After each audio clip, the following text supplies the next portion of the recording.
brought to you by V-Guard. સમગ્ર રાજ્યમાં ચોમાસું પહોંચ્યું. હવામાન વિભાગની જાણકારી મુજબ ચોમાસાએ સમગ્ર ગુજરાતને આવરી લીધું.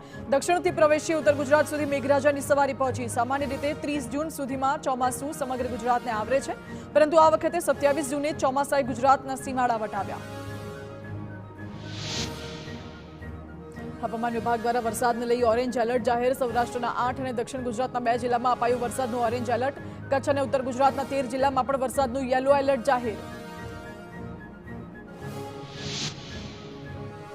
આગામી 6 દિવસ રાજ્યમાં ધોધમાર વરસાદના એંધાણ. 10 થી વધુ જિલ્લામાં ભારેથી અતિભારે વરસાદની આગાહી. રાજ્યના તમામ ભાગોમાં સાર્વત્રિક વરસાદનું અનુમાન. હવામાન વિભાગ દ્વારા સેટેલાઇટ મેપ જાહેર કરાયો, જેમાં સિઝનનું અત્યાર સુધીનું સૌથી મોટું વરસાદી વહન આવતું જોવા મળ્યું.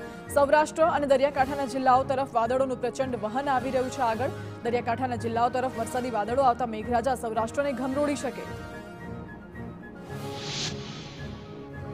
રાજ્યમાં અતિભારે વરસાદની આગાહીને લઈ તંત્ર એક્શનમાં. 8 જિલ્લામાં એનડીઆરએફની એક ટીમ તૈનાત. અતિભારે વરસાદની સ્થિતિને પહોંચી વળવા લેવાયો નિર્ણય. 8 જિલ્લામાં વરસાદ ખાનાખરા વિસર્જે તો એનડીઆરએફ તાત્કાલિક મોરચો સંભાળી શકે તે હેતુથી ટીમો ડિપ્લોય કરાઈ. પોરબંદરમાં માછીમારોને સમુદ્રમાં નહીં જવા હવામાન Brought to you by V-Guard.